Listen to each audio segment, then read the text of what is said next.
All right, let me get out of my email.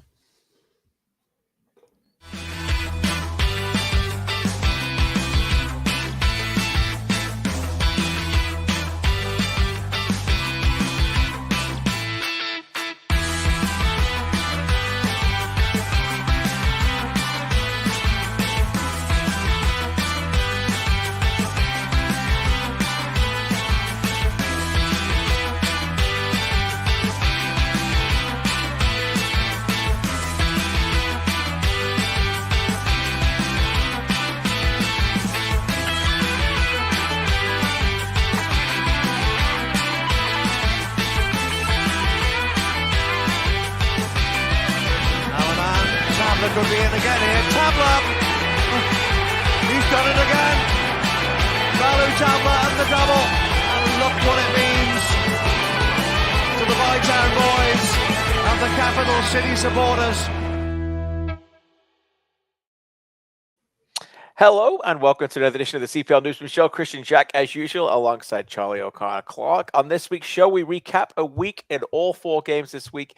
And by the way, after the away wins finally drew level last week, that's right, it was 26-26. Home wins pull away emphatically as we have 4 games all won by 4 home teams this past week. The results: Valour 2, Cavalry 0 from Wednesday, and Moses Dyer brace in the 7th and the 72nd. Forge 1, Halifax 0 from Saturday. Woburns Passius again in the 2nd minute was all it took for that to be decided. Atletico Ottawa 2, FC Edmonton 1. Valour Tabler braced, 2 goals coming in 6-minute period in the second half. Toby Wojciechowski getting a little bit of a good goal in the end, but not enough for FC Edmonton from a free kick 5 minutes from time. And Valour completed a great week by defeating York in the come-on match of the week on Sunday. Sean Rea and Billy Forbes. Charlie, it feels real. Alphonso Davies is back playing for Bayern. Jonathan David is smashing in goals. Azorio's performing well in Nashville. And the Canadian team are getting all the highlights around the world, and we're getting lots of action in the CPL. How are you, my man? Good weekend. Yeah. There was only games involving Canadians this weekend and no other football clubs in the world. Yeah, we're not talking about our club and their inability to defend set pieces from Bournemouth. That will be honorable mention. No. Anyway, it was a great weekend. Home wins are back on the menu. Valor's back apparently, which is fun. So there's a lot to talk about here, I think. And we are expected to be joined later by Phil Dos Santos from Valor, who gets the 2 wins this week and are making a push for that big 4, that top 4 in the playoffs as well. We start the show, though, at the top of the table, where Forge have accomplished a lot in their short history, but never before have they won 6 games in a row. Certainly coming into this weekend, they'd never done that. But having entered August with a 5-game win streak with 16 goals in the process, a chance at history was on the line in the sweltering heat against Halifax Wanderers. We'll roll the highlights. I was there on Saturday for this one, and it looked like it was going to be a very long day for the Wanderers. This corner came in literally the 2nd minute of the match, swung in by Tristan Borges, and again, the hottest man right now in the Canadian Premier League, Woburns Passius, with a great header there in the 2nd minute. The earliest goal Forge have ever scored in a match, and as I said, it looked like going to be a very long day for Halifax, who came in miserable form, obviously after getting beat last week at home to York United. And when this one in, Charlie, I'm sure that you're watching a little bit thinking the same thing. But credit Halifax, they dug deep. They actually created better chances in this game than Forge did. They had some great opportunities. This is probably the best one that felt a thump them one way in the first half, but they had other chances. Zach Fernandez was good in this game, a good matchup with Ashton Morgan in this one. In the end, though, they just, again, for Halifax, just couldn't take the chances and couldn't score the goal, Charlie.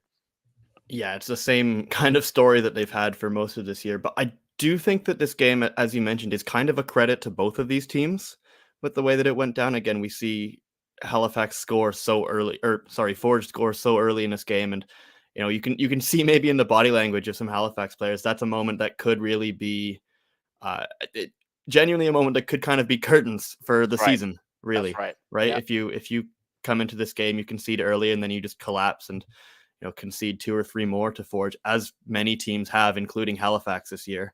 That can be kind of the deflating moment that really turns a frustrating season into kind of a catastrophic one ultimately. But to their credit, I think that they kind of responded from that quite well. They didn't panic after conceding. They kind of knew it was early enough that if they stayed in their shape, stayed in the sort of defensive structure they wanted to play with, those opportunities might still present themselves to attack on the counter or get in behind, right? When you concede that early in a game, you don't need to go out and immediately chase it.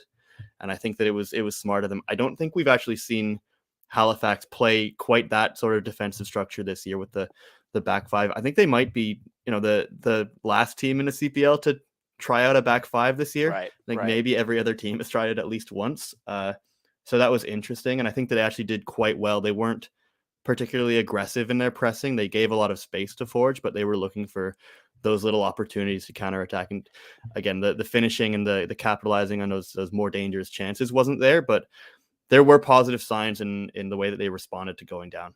They had a game plan, right? Like they had, Tabby and Fernandez to get forward when they could.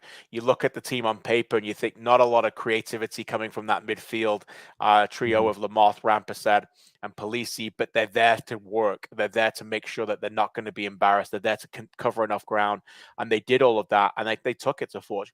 It has to be said, I use the word sweltering. I was there. It was unbelievably hot. Incredibly hot. I was there 2 weeks earlier. We're talking to a lot of players for the game against Valour. I think this one was just a tick hotter, even hotter. So every credit, no mascot race this time in the incredible heat that they had last time in the enormous heat. But there was a race to the top, and Forge continued to win that one. 622 attempted passes from Forge. It's very defensively, so we'll get more into them in a second. But as we alluded to, Halifax stuck in and they dug deep, and they probably were the better team in the second half. Here's the reaction of their boss after this one. Here's Stephen Hart. When you play Forge, you know that they're going to move the ball. They're clean on the ball. They make clever little runs in and around the penalty box. I thought we dealt with all that fairly well. They hit the post with one attempt, and we hit the crossbar with the free kick. But it still comes down to us being a little more clinical. I thought we were wasteful in the chances that we had because they were good chances. Wasteful is a good word to use it. Ryan Robertson came on, made a bit of a difference as well, brought some pace. It's clear they had opportunities to do that, and they weren't getting out of their system until late when they went to a 4 with about 10 minutes to go. One of their bright spots, as usual this year, has been Zach Fernandez. Let's hear from him after this one. To be honest, I think we stick to the plan that the coach said. We keep the ball. With a back five, it's more hard to have a solution up front, but for sure, when we had the ball, I thought we were good technically, but I think Forge control a little bit more the ball than us, and it's okay. But we stick to the plan, and unfortunately, we concede early, but it's part of the game. I joked a little bit with Zach in the press conference. I was glad he found a shirt because he swapped it with his buddy Woobens after the game.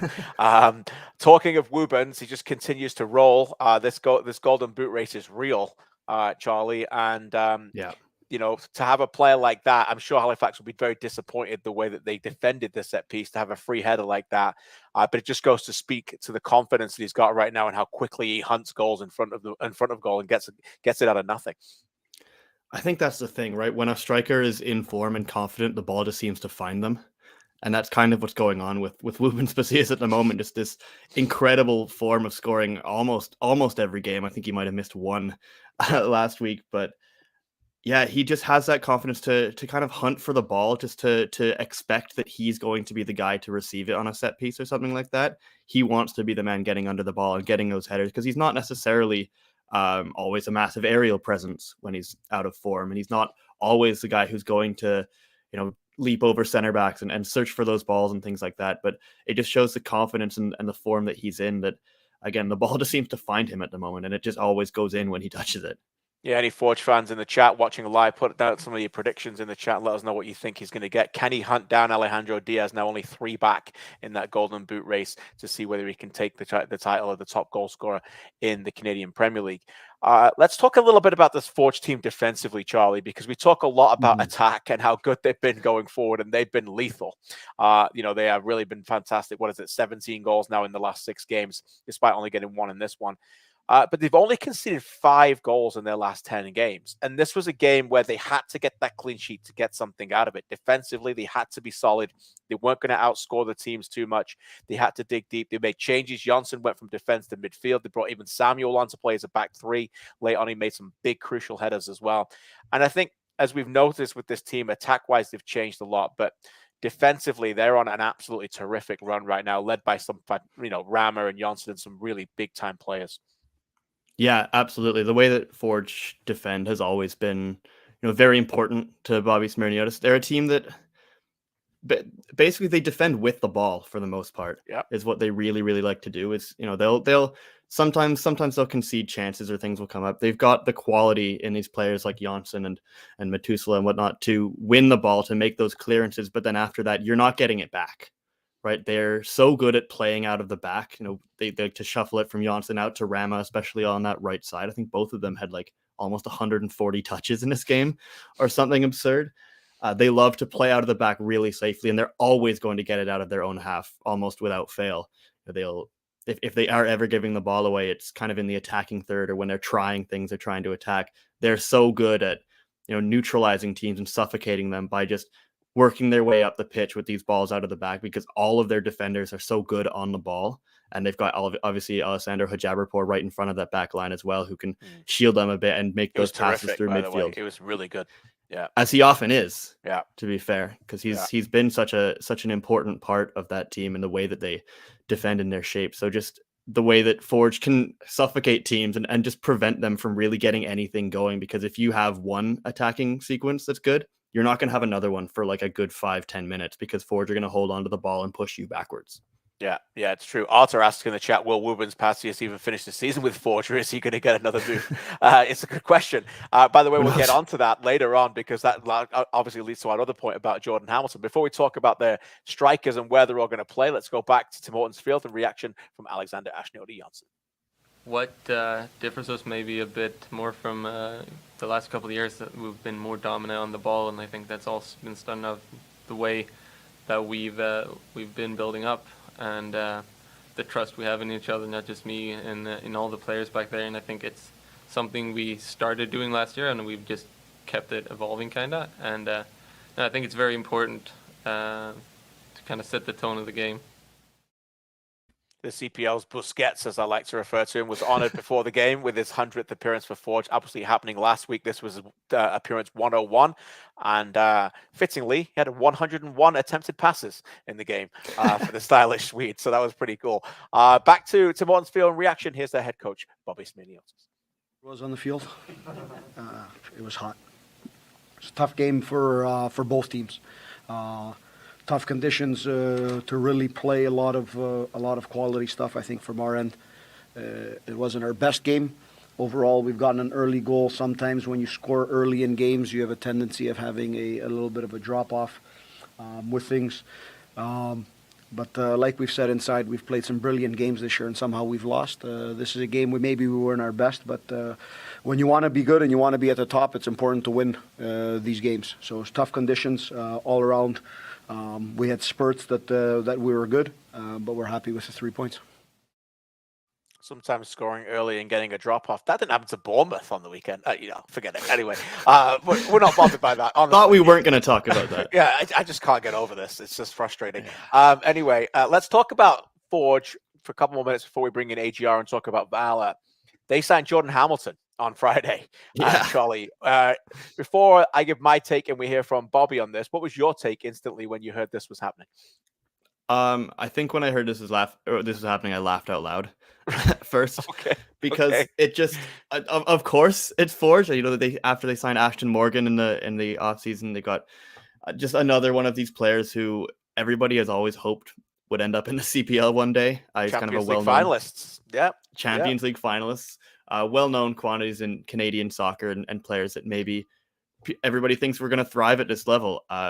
Ashton Morgan obviously has. Jordan Hamilton, a very different stage in his career. He's a lot younger, but we know how talented a player he is. And you see him come into a Forge team that have, maybe not in this game particularly, but over the last month been scoring goals for fun. It is shocking, for one thing, that they felt they needed to go out and get another attacking player. But I think when these opportunities present themselves, you can't really say no to that. And now the question becomes, how do you fit all of these players into one team? You can't, obviously. So there's still a lot of competition in training now, I suppose. There certainly is. Here's what Bobby Smirniotis had to say in his pre-match press conference when asked about the acquisition of new player Jordan Hamilton. Yeah, Jordan has proven over the years that when he steps on the field and when he plays a series of matches, he scores goals. Statistically, he's shown that. Maybe he hasn't had that consistency in playing in the last while, but he's a guy when he's on the field, he gets things done. I think he's an excellent attacker, can play out of different sets on the field, and yeah, it gives us another piece that either starts a game or comes off the bench, and we know we don't lose a gear in what we're changing and what we're doing, and I think that's something that's very important to the way we want to play. It's important to be able to have that interchangeability in the front line. Because it allows us to keep on pressing higher up the field, to be higher up the field, and to assert ourselves more on the game. So I think he's another piece to that, and we just look forward to having him into the squad once he's ready. The interchange that he refers to, obviously Campbell got the start on the right instead of Chouanier, was replaced at half-time on that. Not a bad substitute, by the way. Emery Welshman didn't make the squad. I hear he's got a little bit of a niggle with his back. So, Jordan Hamilton came on, played a few minutes in the second half. Jordan Hamilton is the kind of player that could break records in the Canadian Premier League. He's that good. Yes. Right. He's also the kind of player that could play a lot of for a lot of other teams. And I know that a lot of other teams are interested in. So why Forge? And when I put this question to a few people across the league, scouts, different things, I think a lot of it comes down to the fact that Jordan Hamilton understands that he needs to be helped in this stage of his career. Jordan Hamilton could play more minutes and go right into the starting 11 for a CPL team right now. But he wants to contend. He wants to be playing in an environment that's winning consistently. And I think almost above everything else, I think he wants to play for Bobby Smirniotis. That's just the facts. That's what I'm getting. He's understanding he's looking right now at what Bobby Smirniotis has done for so many players at this level. And Woodman's Passius is an example of that. And thinking, I want that. I want to be helped. I want to be nurtured. I want to play at home, and I want to go in the best environment that I can make right now and make available where I'm available for myself. So I think that's really the big thing. And the other thing is, and this again complements Forge, is that any organization, sports, business, doesn't matter what, you create succession plans before you need them. And Woodman's Passius will probably move on within the next 12 months to 6 months to 3 months. We don't know. He's on fire right now. And that is your succession plan. It isn't, oh no, what's we going to do when we sell Woodman's? It's, we already have our guys in-house. Right, Charlie? And that's I think that's just the keys to success for any successful organization. Yeah, it absolutely is. And Forge are aware that these things are coming down the pipeline. They I think pretty much in most of the things they do, they try to be ready for as many different situations as possible. And I think part of this, you kind of alluded to it there. I think that Forge is an environment where Jordan Hamilton is going to feel a little bit more familiar, a little more comfortable. There's some faces in the dressing room that he's crossed paths with in Canadian soccer a few times, and he's certainly been able to speak to a lot of these players about what it's like at Forge. And you mentioned he wants to win things. Jordan Hamilton has won an underrated amount of trophies in his career. Yeah, I think he's won 2 MLS Cups, as well as the Voyageurs Cup a few times. He's been to a Champions League final. I think this is kind of what he wants. He knows that he can be a star in this league, and he certainly wants to be, but he also wants to be winning things while doing so. And I think it's quite clear that he believes that Forge is the best place for him to be able to do that. Yeah, 100%. We'll finish off in Hamilton, and we'll bring in AGR now. Great to see you, my man. Thanks again for joining us. Hope you're well. And we go to the game in Winnipeg. Perfect, really, for Valour, who entered Sunday coming off a 2-0 win over Cavalry and bookended with another 2-0 win in a game against York, thanks to a second-half attacking flourish. And a game, AGR, you cover for us, one they more than deserved how to win this, particularly coming out of the gates in the second half.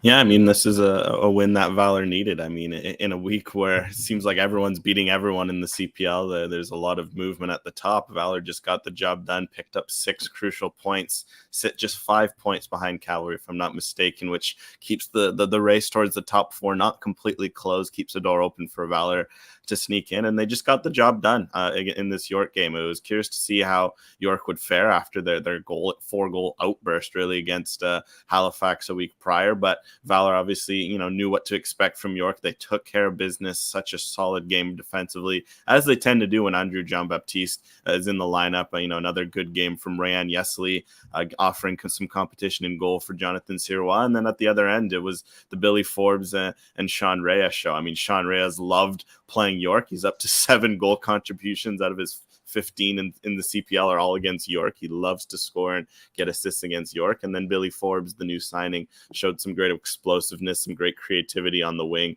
nabbed a goal and assist. And from there, that's all that Valour needed. They don't often win big blowouts unless they're playing Ottawa, but they don't also get blown out. They have these good low event games where they come out on top. 6 clean sheets, I think, now on the year. That's a very solid piece of work. Yeah, the thing that impressed me, I think about, both of these Valour games is it feels like maybe that urgency and aggression is back when they attack. It seems like all of their goals, all 4 of them, were sort of similar in just the directness of them and how aggressively this team wants to play the ball forward. But there's a lot of kind of new faces in his attack compared to maybe the front 4 that they played with 2 months ago. Just Alex, how have you kind of seen his team maybe adjust the way that it's been attacking teams and finding ways to maybe hurt them in transition? Yeah, I mean, obviously it was something to look at with the William Akio leaving. I mean, he's a very dangerous, direct threat. That's not an easy player to replace. And I mean, Phil Dos Santos kind of talked about it, how it meant playing players in new positions. The one that's been fascinating is like Mateo DeBrain's been playing as a number 9. He's nominally a left back, but he's kind of offering a bit of a focal point, something for defenders to worry about. And from there, it's Sean Reyes, it's Billy Forbes, it's Moses Dyer. Those are 3 very fluid attackers. Those are attackers who like to interpret space. Reyes, and Dyer in particular, the way they just operate in the number 10 positions and kind of play off each other. And then Forbes gives them a bit of that directness that they lost in Akio. So it's not conventional. I don't think it ever has been with Valour. They don't really play with a typical number 9. They kind of play with this very fluid front 4, but it makes it hard to defend because you don't know where these guys are going to pop up. Like Ray in particular, playing on the left, you see he makes that assist to Forbes firmly as a number 10, having swapped with Dyer. I mean, if you're the right, you're York's right back and you're looking up and you're supposed to mark Ray and he's on the other side of the pitch, that creates a sort of confusion and chaos that can be hard to defend. And then from there, they got speed, they got directness, and it allows them to score those sorts of goals like that. And it's tough to defend in transition. And what I like about Valour is how they've committed to it. Oftentimes teams, they'll say, oh, we don't really want to defend, and plan the transition. We want to hold more of the ball. Even if they don't, they're always saying it. With Phil Dos Santos, he admits we want to defend well. We want to play direct. We want to cause problems for teams. And when they're at their best, they do just that. Alex, before I go back to the stadium for reaction, I want to ask you about Sean Reyes. You made a point in your analysis for us. You compared him a little bit to his teammate at CF Montreal, Jordi Mihailovic, and what he's doing in MLS right now, which I thought was a great comp. You mentioned him a little bit there. He gets up for games against York. That's just a coincidence. But how have you seen him and his game develop this season by doing many of these Valour games? What's impressed you the most about him? It's just the way he's improved his work rate, the way he's improved his consistency. Ahead of the game, I asked Phil Dos Santos about Sean Reyes because I'd seen how, he dominated York. I wanted to get some intel from Phil. He said that, Sean Reyes, fantastic player. Consistency is something that he's been asking him to improve on. And I think that's the one thing you can see. Because as mentioned in the modern game, there isn't much room for true number 10s. I mean, either you have to be really dominant or you have to find a way to adapt. And for a guy like Sean Reyes who's young, you're gonna have to find a way to adapt for now. And I think Phil Dos Santos has been asking a lot of him by playing him in this wide role where he has to defend, he has to track back, he has to stay engaged, or else Phil Dos Santos is going to go to his bench and take other guys in. So I think it's been the engagement, it's been the defensive work rate, it's been just trying to stay in games and provide moments. And when he's on it, it's like was said after the game, you can pull a magic out of a rabbit out of the magic hat, and he did just that in those key moments. And I think that's key because with Jordi Mihailovic going out the door, Mihailovic was in a similar position with Chicago a few years ago. The talent was always there, just wasn't consistent enough. That's why when Chicago traded him, you don't often trade players like that unless you don't think he's missing something. Wilfred Nancy said, "Hey, we want you to defend more. We want you to be engaged more." Look what he's become. It's become an MLS MVP, and I think Sean Reyes following a similar, albeit different path, in terms of that. And I think that's exciting if you're a CF Montreal fan. Yeah, and that's why the Canadian Premier League is here, to give those players, young Canadian players, opportunities to do that and to shine and to kind of mimic those kind of systems and play those kind of ways. And that's why CF Montreal, every credit to that organization, have been one of the leaders in getting their players to play in this league and understanding the competitiveness. We'll talk to Phil Dos Santos a little bit more about that when he joins us very shortly. With more, though, go back to IG Field with some more reaction. Back-to-back clean sheets for Ray and Yesley in goal after taking over from Jonathan Seward. Let's hear from the goalkeeper now. Yeah, of course, it feels really good. On a personal point of view, it feels really good. But the most important thing for us was to go and win these two games. They're very important for us in the pursuit of the playoff spot. So of course, I feel good personally, but the job was to get 2 wins in a row, and that's what we did. Just a fantastic day for that young man. Great to see him succeed so well. With more reaction on this, let's go back to IG Field and Barry Smith, who is taking over from Martin Nash. And we wish Martin Nash all the best as he was in COVID protocol. Let's hear from the Scotsman after the York loss. I think they created a couple of good chances. And from our point of view, it's down to decision making. Whether to shoot, whether to pass, the weight of pass.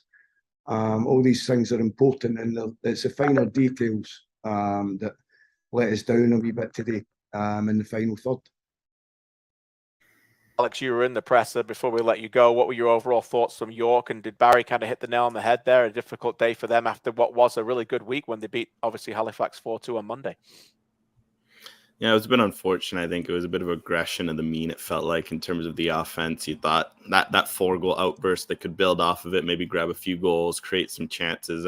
But overall, they just ran into that kind of Valour wall. They generated just like 6 shots, 0.5 expected goals, nothing really of note. You looked in the game, other than a flash from Osaze de Rosario in the second half, they really didn't create anything memorable, either in terms of just clear-cut chances. And I think it's a worrying theme for them, I think, heading into this off season, is figure out how can they bring depth beyond De Rosario. Because I think if you're looking at the attack, the only one who can sit there and say, okay, they've had a good season, obviously De Rosario, the fact he's in the top 5 of goal scoring, considering his team has just 14 goals, is a credit to him. But it's just the reality that beyond him, there haven't been enough goals. 6 goals from the rest of the roster across a whole season is it's tough. And I think Barry Smith kind of hit the nail on the head in terms of why that is the case. They're just not getting enough movement. They're not getting enough, just that final pass, that final ball, the final everything is just missing. And I think finding a way to get everyone more involved is going to be huge, because when you have a guy like De Rosario to play off of as a focal point, he will benefit from that. The team can benefit, help him by getting more depth, more attacking impetus. And I think that's going to be the big thing, because the defensive foundation is there on its day. For the most part, they defend well. We've seen that throughout this season, but they just need to find a way to create more, because it just feels like for their defenders, they have to be perfect to win. And in a game like this, where Valour pounces on them and it's 2 goals, it just felt like an impossible mountain. You could already write the game off when it was 1-0, let alone 2-0. And I think they need to change that by adding some of that attacking depth, that attacking impetus, for the rest of the season and looking into next year. Yeah, very well said. Almost a perfect storm of transition right now for that club. No, I mean, you mentioned that they can't score. Petrasso's barely played. Gutierrez has been hurt. Ferrari's hurt again. So many injuries for them this season. And turnover, right? Lowell Wright, Abzi both out the door. Nico Jansopoulos, a bright spot for them. Yet it goes off after 20 minutes yesterday with a bad ankle. Jimenez comes on as a backup goalkeeper. He becomes the 30th player to play for York United this season. That's by far and away the most in this league. So, a lot of turnover for them. And we wish Martin Nash well, and hopefully he's back on the sidelines as they host FC Edmonton this Sunday. AGR, you'll be all over a game again this weekend. We appreciate all your work, and check on Alex on One Soccer and, of course, on CanPL.ca. We appreciate you as ever. Great work, my man. Thanks again. Thanks, and see you next week. See you next week, Alex. Thanks for having us on. We go to the subs bench and we bring on Phil Dos Santos now as we replace Alex into the show, and he will join us live. Phil, great to see you. Thanks for joining us on a rare day off for you on a Monday, and I'm sure Mondays are a lot sweeter after a win. Absolutely. Thanks, guys. It's a pleasure. Great to have you on. What after sleeping on that last night, what did you think about this morning? What pleased you the most? I didn't go back to the game yet. I tried because it's a day off. I really want to. We're in full mode renovations in the house, so I'm just focused on. I said this call and nothing else throughout the day. Wow, So, we feel honored. We're actually getting you to think about the game, Phil. yeah, no, I go back to the game, and again, I think it was another steady performance from the group. I think that we were solid defensively when we had to be, and we scored when the moments and the opportunities came. I thought we did enough to score earlier in the game. I felt we should have gone in halftime with at least a 1-goal lead, and again, it was important for us to, when there's so many doubts that are raised with the performances at home, and last time we had a spell of home games, it didn't go well for us. And then you start this spell with that loss against Pacific. You don't want question marks to be raised, and I think that it was important for us to respond to that. And overall, we look at yesterday and the game against Cavalry were solid team efforts, and that's what I'm more happy about, because I know that this is the type of match that makes you be a team, and we're getting to a point of the season where we need to be a team if we want to obtain results consistently, and that's what we need to do right now. Yeah, Phil, you mentioned you know going back to even that Pacific game. It feels like this past week, these 2 wins, 2 clean sheets are, as you said, really important for you guys to maybe get that confidence back, especially at a time of the season where I think you probably really need it at the moment. Yeah, look, we played the last 8 games.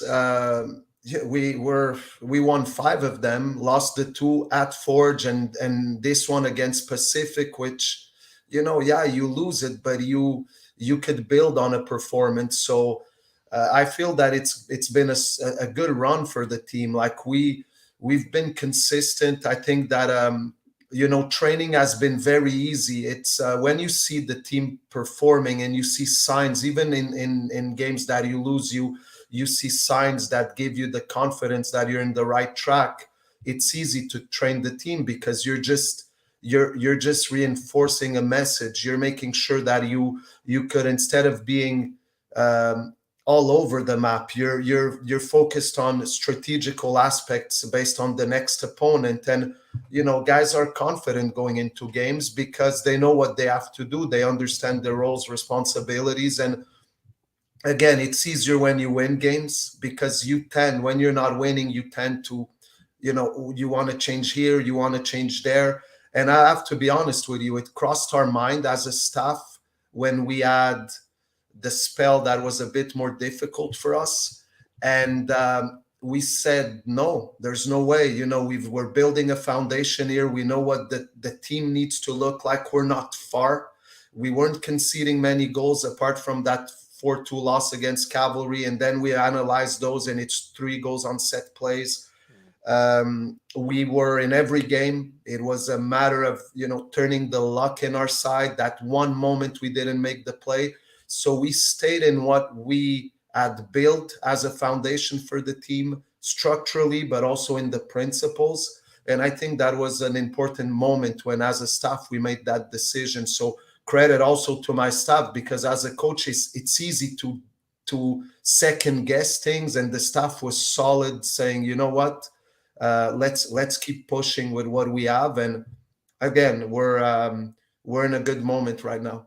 Every credit to you for sharing that story. I love that. Like they always say, no one better evaluate your team better than yourself, right? Fairly, that you have to evaluate your team that way. And that's, I think that's really a key part of success. The other thing that is really fascinating about this league, Phil, is that, of course, we all evaluate wins and losses, but this is also a league of development for young players. Yeah. And teams are selling players. We talked about Abzi and Lowell Wright leaving York, and that's obviously been a bit of upheaval for you, for them. You guys let William Akio go at a crucial time in the season. And I think other teams, other players may have seen that as being, we're losing one of our best players. How did you navigate that as a staff? And how did you, reinforce that message to your team that we are still in this, even though we're letting William go? We prepared for it, right? Willie doesn't happen overnight. It's not a phone call and you don't have time to to prepare for it. I knew Willie wanted to experience free agency and see what was out there for next year. We didn't anticipate it that fast. That's why we were very comfortable with the signing of a guy like Cascagno. And when the Whaley situation started to come about, because the process is a bit longer, because of visas and other components, we were already in the market, and we were already in the front foot and thinking, if we do lose Whaley, what are the options? And we started to work those options fairly early, because it was clear in our mind that we would only do Willie if we felt comfortable enough to bring in someone that would help the team now for now. And we were able to do that with the signing of Billy Forbes. Myself, Jay, we knew Billy very well, so it was a no-brainer as soon as it became possible. It made us move on with Willie in a very comfortable way, and the team feeds off that when they see a new guy coming and they think, okay, we just lost an important piece, but in his first 2-3 training sessions, or when they go to an highlight video, they see what the player is all about, and it builds confidence on the guy that's coming in. Yeah, and we should add, we wish William all the best with his recovery. Yeah, from that injury. It's so unfortunate, right? Unlucky, Yeah. But that's part of the game, and it's the sad part that the game brings. Yeah, but Phil, you mentioned all of these guys that you have brought in this middle of the season window, and it's one thing to bring them in, but it's another thing for them to come into the side and have an impact, right? It's so hard to integrate players mid-season, but we've seen obviously Billy Forbes have a great week, Nassim Mekadesh at center back as well, just even Kevin Rondon as well. How, as a coach, have you been able to maybe ensure that these players are able to slot into the lineup and to help your team so quickly like this? Kevin, we knew it was a matter of time, because Kevin is a good player. Kevin is a high-profile player for the league, and we knew that these are players that normally year 2 is important for them. It's he arrived 6-7 months without playing due to visa, and I think he's just settling in now in that spot. And he's a guy that we saw higher up on the field, but we actually like where he's playing now. We don't play with a 3-man midfield, so I think his ability in that double pivot is helping us on the ball. And we said, as a staff, we mentioned we won't bring anyone we're not convinced can help the team now for now. And that was important in the evaluation we did of a guy like Nassim Mekadesh and even a Billy Forbes, because we know they come in. A lot of these new players, it's hard for them to adapt right away. They need maybe a month. If they're not playing, they need to gain rhythm. They need almost a preseason. And we didn't want that to happen, because then the season is over and you just brought in a body. And we assessed and evaluated the players that were coming in very well. And I think that one of the teams that did that too was York with a guy like Latanzio coming in, and they brought in a couple players that were able to slip in right away in the lineup, and that's not easy. It's your evaluation and your assessment process needs to be spot on, and sometimes you're lucky and it just fits like a glove. And we're happy it's the case for the players that came in a bit later for us. Both Billy and Nassim make our Gatorade Team of the Week as well this week. Good, so I didn't know. Good yeah. You're the first to hear it. No one else knows yet. They're going to be released this afternoon, but it's great to hear that they're both there. Last one from me is on your goalkeepers. Nobody else will know this either, but last year when Jonathan Siwa was named the goalkeeper of the year, you came in and you were there to see it, and I thought it was really special. I know that meant a lot to Jonathan, so I know you've got a great relationship with him. But you also have a really good second goalkeeper, and Ryan Yesley, who's played back-to-back games in the clean sheets as well. You went back to him yesterday. What has all your experience in coaching taught you for these situations? Do you speak to Jonathan about that? We know he's a top goalkeeper. Now you're riding the hot hand.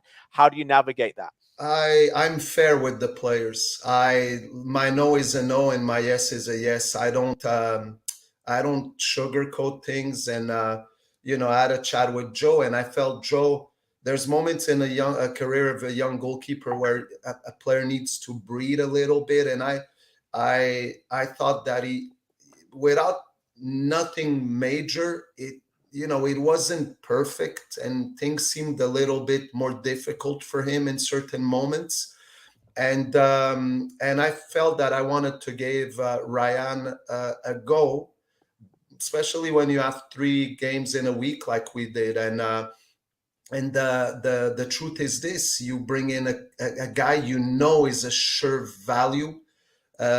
He's a guy that's here to stay for us, and for us it was important knowing that a loan situation like Joe won't always is not one that you get year after year after year. So it was important for us to prepare also what tomorrow could look like, and we gave Ryan a game. But I told the Patrick, our goalkeeper coach, look, Pat, this now I have to be fair with Ryan. It's not it's not just a breather. It's not just get some 1 game's rest. Is if the kid is good and if he deserves to be in there, I'll give him a real shot at it. And I think that's the way to go about it. And I spoke to both, and it's just a matter of being fair with a player that has been patient and waiting for an opportunity, and training extremely well.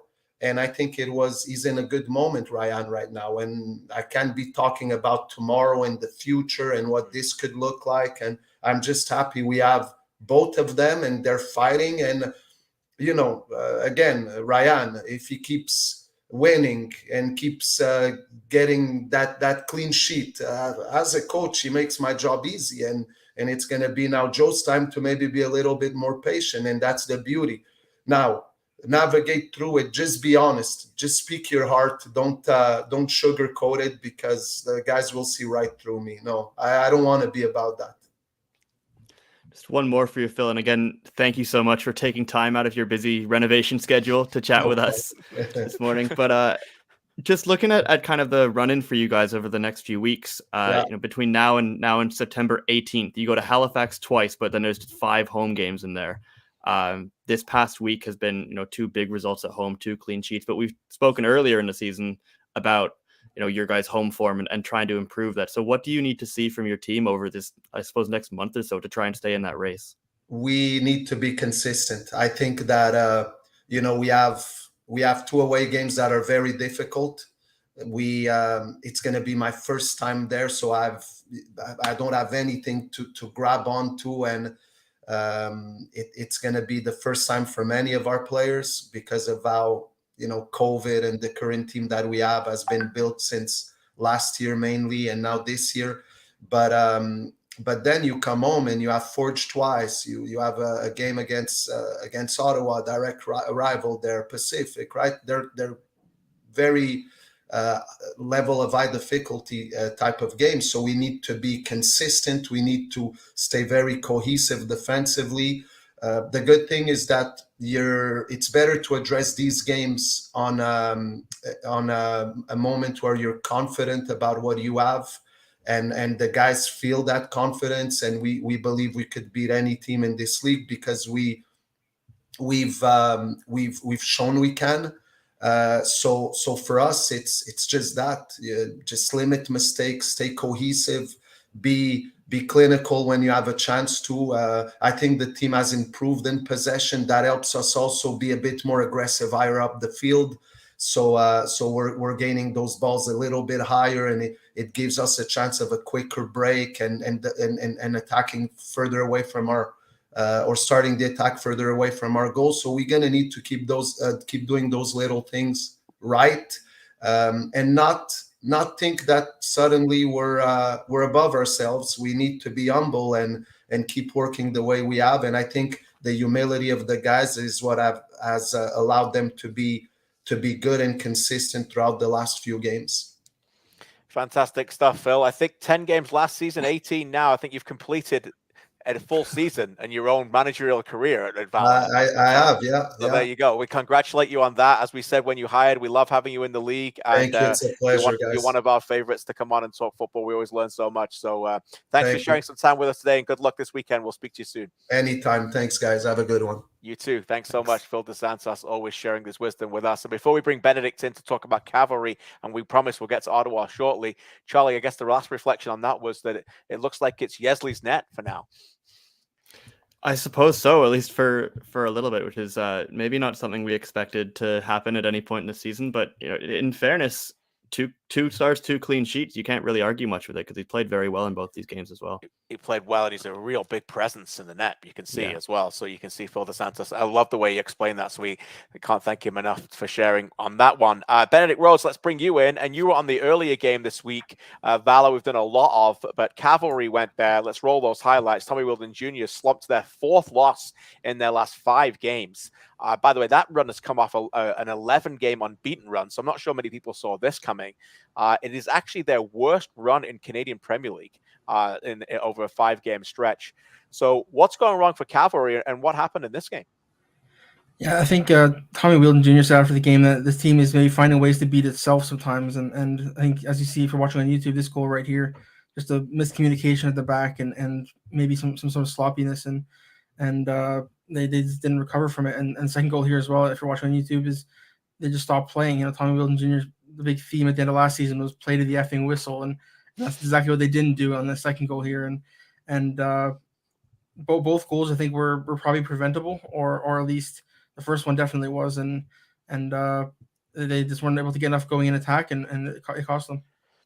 They're not able to get a lot going in attack. If it's not set pieces, sometimes they're not scoring. Is that a concern for you? Like, they're trying to change things around. I know they've had a lot of injuries, still no Maya Bevan. Mason's been in and out of the team. Looks like he's back here. Moosey's a massive part of that team as well. What do you think they need to do a little bit better in terms of, like Charlie mentioned, the sharpness and directness that we're seeing of Valour right now? What, do we need a little bit more from Cavalry? Is it just a little bit of a mid-season slump? Is it concerning? I think so. I think directness is probably a good thing. A lot of their goals, you said, set pieces or come from the fullbacks, and nothing's really coming from midfield or coming on the ground. A lot of it's coming from crosses or from, like you said, set pieces into the box, corners, or free kicks or penalties. So they need to find more goals from open play is definitely the biggest concern, I think, with this Cavalry team at the moment. Let's go back to that game. Sorry, go ahead, Charlie. Sorry, maybe they just need to simplify things a little bit more. Like, some of their best moments this season have been these games where they are just, as you guys said, direct, but also not trying so much in terms of kind of finding the perfect pass or the perfect ball in. Like, there's a lot of goals Cavalry have been able to score with just kind of getting in behind defenders and playing those balls in, and then you've got the quality of guys like Joe Mason to finish those. So I don't know, maybe it feels like it needs to be a little bit simplified for this team at the moment.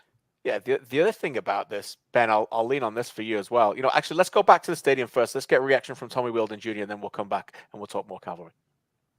The only stat that matters, right? I think there was one player that scored 2, and we didn't score any, and that's all that matters. Doesn't matter how many passes, how many probes, how many set plays, how many opportunities. If you don't put the ball in the back of the net, you're forever chasing, and I think that's been the issue today. Yeah, one thing for me is that I think they're probably one of the deepest teams in the league. Well, they're not probably, they are. And I think we've been saying this for a long time with Cavalry. Maybe, and this is not a criticism, but maybe it can be a struggle sometimes with Tommy, is that they've got so many players who can play. Is it Escalante and Fisk? Is it Dichiara? Is it Camargo? Is it Bevan? Where's Moosey playing? To get Mason in the team. And they've got all this depth. And now they bring in these 2 fullbacks, Vliet and Alicon, who I think are really good players in the league. They're not necessarily up to fitness yet. Alicon's not played a lot of 90 minutes. Maybe it's just trying to gel, Benedict, and get the best players on the pitch at the same time. Yeah, I think like one thing you've seen, to use Forge an example, they found, I think, their best 11 or maybe something close to it, and Valour as well, and they're sticking to it. I think with Cavalry, you said like Camargo's a good example. He can play out wide, he can play up top, he can play centrally in midfield, he can play all over the place, and I think there's a lot of players like that in this Cavalry team who can be sort of Swiss Army knife, I guess, players, and I think maybe the Tommy and the coaching staff need to maybe lock it down a bit and sort of say, like, this is where you're going to play this week, and that's where you're going to play for the next couple of weeks, and try to build sort of a rhythm and a more consistent in the starting lineup. Yeah, it's an interesting one. Cavalry got forged, by the way. We'll talk more about that coming up, but we'll look at the fixtures on Friday night and the common match of the week. And if you need a game to get up for, if they ever need one, that's the one. Let's wrap up this game and go back to the stadium. Here's Mason Trafford. Well, obviously we're disappointed. We lost the game 2-0. So it's very disappointing, and I think it's just too inconsistent. I think there were some moments there where we played okay, probed a little bit, but it's a bit disjointed at the moment, and they took their goals well, and it's a disappointing result, to be fair, because I don't think we gave the best of ourselves today. Yeah, an interesting one to keep an eye on, no doubt. As I said, 4 losses in 5 games, their worst run since they started in 2019, and they've been really at the top of the league. And suddenly they're looking over the shoulder a little bit at Valour. That's certainly the big storyline coming out of this weekend. Benedict, great work, my man. We appreciate you and appreciate all your help on this show and CanPL.ca. You can read Benedict's work over there as well. Thanks for this. To the nation's capital next, where a CPL attendance record of over 6,500 people in attendance was smashed, including NHL star and new Senators player Claude Giroux were in attendance, and they had to battle not 1 but 2 rainstorms and delays, and got not 1 but 2 from Valour as they defeated FC Edmonton. Charlie. Yeah, this is one of the weirder games I think we've had this season, just in terms of how many kind of different phases of it there were. Obviously, kickoff is pushed back just over half an hour, and then midway through the first half, the skies just open up more than I've ever seen in a football match. Right. I think ever. And all of the coaches and players after the game said the same thing. They'd never played in anything quite like that. So again, massive shout out to all of the fans that stuck around through all of that, because that can't have been easy, but I'm sure a good memory for a lot of them. But again, this is a game where I think in the first half, teams maybe struggled to get into a rhythm, again, because of the delay, because of that maybe 20 minutes of it where you couldn't really see your teammates. And that's why maybe in the second half, we see Ottawa kind of settle in a little bit more. They find that rhythm. They start just playing these speculative balls up to Valour. He is, again, a very talented player who's playing in a bit more of a central role in this game and kind of a front 2 rather than where he often is out on the wide and maybe a front 3 or something like that.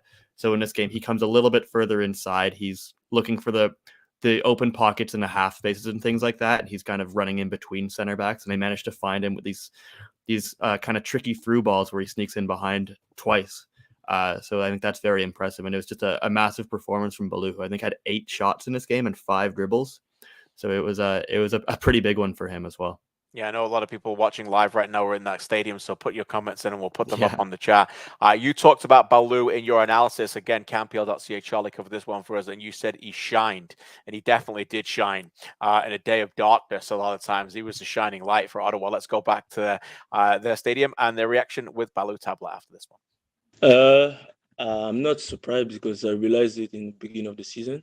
The first day I signed in Ottawa, I was so happy, and I thank the city and the fans being my happiness, and that's why I'm like that on the field. So I'm not surprised. I feel it inside of me, and after that, scoring and playing good, it's part of the confidence that I receive from the people out there here, the coaches, the staff, the fans, and everybody.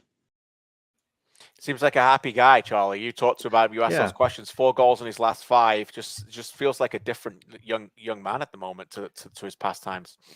Yeah, it's really nice to see that Valour Tabla looks like he's enjoying his football again. Good point. And I think that's not something that we've always been able to say of him in the last few years. But he's back now, and he just seems to really be finding his place in this Ottawa team. He loves being that maybe focal point of this attack in whatever role he's put into. And it really is working out for this team. He's playing really well. He seems to have embraced the club and the fans there, especially. He scores that first goal and goes and does a bow in front of them all. That was amazing. But again, this is a player, we said this about at the start of the season. When he's in form, when he's confident, and when he's committed, he's an electric player to watch. He's certainly one of the most talented in this league. And I think we're starting to see Carlos Gonzalez get the best out of him. Yeah, he's their main guy now up front. Yeah. It's interesting to note Malcolm Shaw started 14 of the first 15 games of the season, and he hasn't started any of the last 4. So keep an eye on that. It is Valour's time. It is Valour's time to shine, as you use that word going forward. The other thing to note here, 152 under 21 minutes played by Ottawa in that game. I know a lot of people are talking about that in their fan base. That now puts them to 1,050. I feel like, as Fernando Lopez has said, that the 2,000 minutes will be hit, no problem, but they did get that. And while we're talking about that, by the way, York and Edmonton, Valour and Halifax now all over the 2,000-minute threshold, as the last 2 made it over that over this weekend. With more reaction, let's go back to TD Place, and here's Carlos Gonzalez. I'm happy for him. I'm happy because Valour, the forward players, they start to be sometimes in this dynamic in which psychologically they have an internal battle with the goal situations. He had two situations similar in the first half, and then in the second half he showed that he's an excellent player. He showed personality and he decided really well. So I'm happy for him, so that he has unblocked now this situation, and now he can play with a little bit more psychological freedom that I think is very important for all of us. Fourth win in the last 7 games for Atletico Ottawa, and again, not the first time they've shown an ability to win a game after a loss, which has been really important to get their season back on track pretty quickly. And that's kind of the consistency that has changed them this season. Talking of consistency and the lack of it, we knew it was a difficult stretch for FC Edmonton, playing 8 away games in 9 games. They're in the middle of that right now. Let's go back to the stadium and get reaction after this one. Another narrow loss, not outplayed significantly, but it was a loss indeed for Alan Koch. Weather wild. I agree with you. Unfortunately, it seems like everywhere we personally go, the weather is nuts. We've played in everything you can imagine. So I don't know if it's Edmonton weather or wherever FC Edmonton goes. Honestly, I probably have the toughest job in football, to be brutally honest, because we're a team that's not supposed to win, but we want to win. We're going to go give it everything that we can.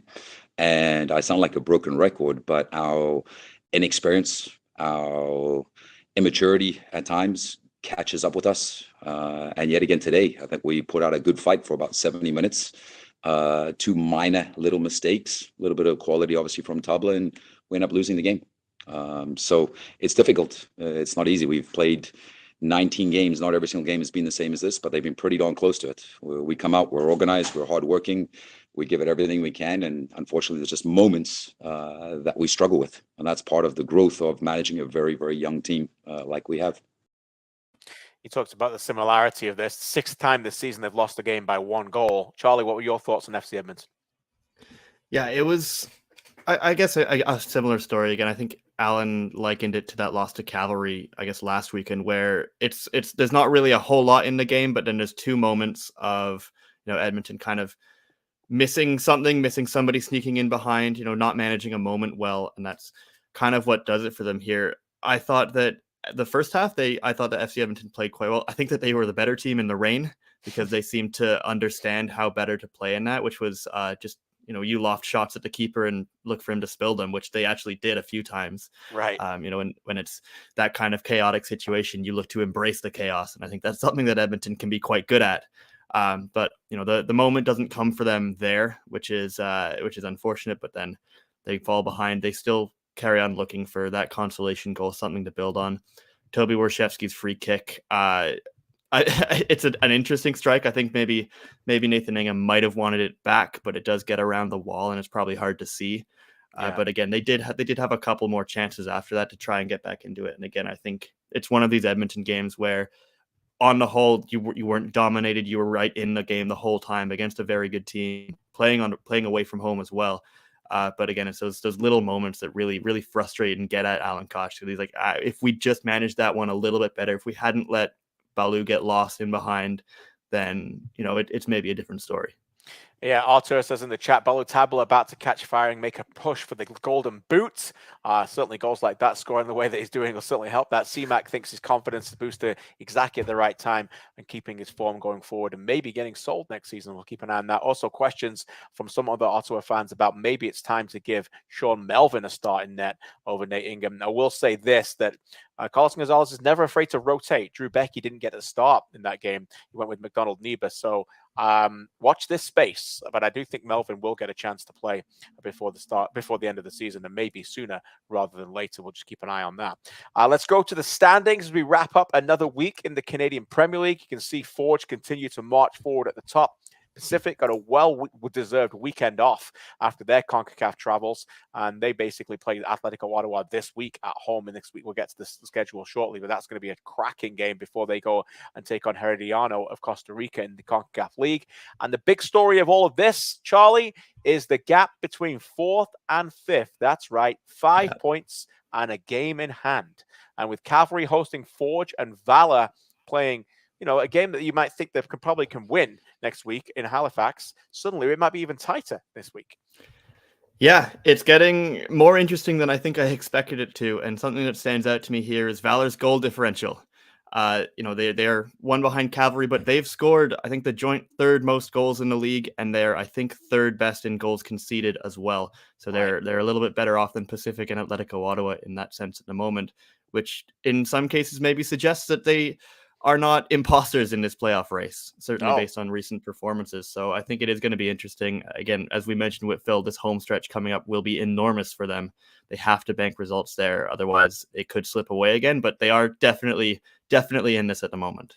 Yeah, we don't want to make sweeping statements, but it does appear like the top three are gone. And I think pretty much a playoff team right now, and the bottom three seem to be done as well in terms of drifting away. And the storyline is now right there, smack in the middle of the Canadian Premier League table. We'll wrap up the show by looking ahead to what is to come on an action-packed weekend next week.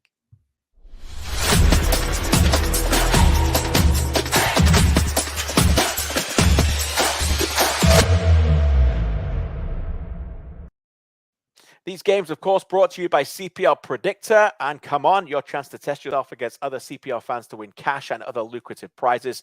Just predict the scores and go to canpl.ca/predictor. Let's look at the games next week. And of course, starts on Friday, the come on match of the week at 9 o'clock Eastern. Cavalry against Forge. Recently played a game that Carl Becker's volley decided Forge in that one. Charlie, for the Predictor fans, you want to take a stab at this one? Oh, Cavalry playing at home, really desperately need a result. I still feel like Forge are in really good form, so I'm going 2-1 to the Hamilton team. Wow, there we go. Halifax Valor, I will take a stab at this one, and I'm going to go with 1-1 at the Wanderers grounds. Halifax really need a reaction there to stay in this, but Valor coming in with some terrific form, so catch that one for a doubleheader on Saturday. Charlie, back to you for a tremendous game on the island as well as Pacific. Maybe have one eye on CONCACAF. But right now, attacking-wise, are just flying. And this will be a fun game against Atletico Ottawa. Yeah, this feels like one of those games where a Pacific team can definitely trip up. They haven't played since that 6-0 against Waterhouse. I think I fancy Ottawa for a 1-1 draw here, though, on the road. There you go. Another 1-1 draw. And we wrap it up on Sunday at York Lions at 4 o'clock, where I pick another 1-goal win against Edmonton. And I'll take 2-1 York United. And maybe some more cracking goals from Di Rosario. Watch that space for the Golden Boot race, as he's definitely in it. Still only 5 behind Alejandro Diaz. I know that's a lot, but you can still quickly catch up with that one as well. Charlie, it's been a great week. Next week, 4 games to talk about. And again, Pacific marching into the CONCACAF League against Herediano. That'll be exciting, and we'll keep an eye on that as well. So we'll keep an eye on that. And by the way, we wrap up the show with our goals of the month. That's right. We ask you to decide who is your favorite. On Twitter, you can always vote for the best goals of the month. You came up with your favorite 3, and here are some honorable mentions as well. Thanks for joining us. Have a great week. God bless, and take care.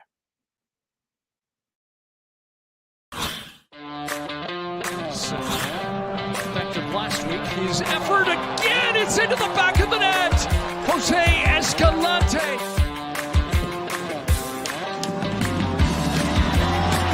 Off the shots, this time he's onside. Edmonton have got another. This is Metusala. Borges, nice adjustment. Pasillas a shot, and Pasillas a goal.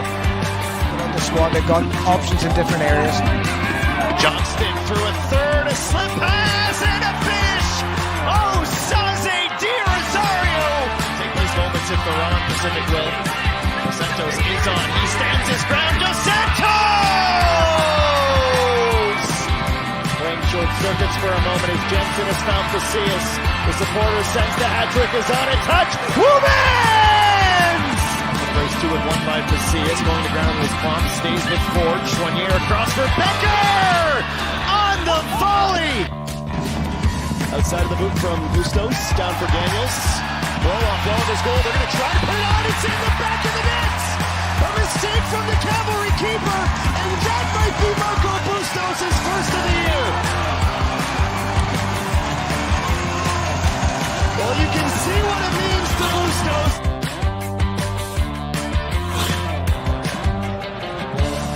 Barou slays it down. Tablau! Goal from Atletico Ottawa! And it comes off the left foot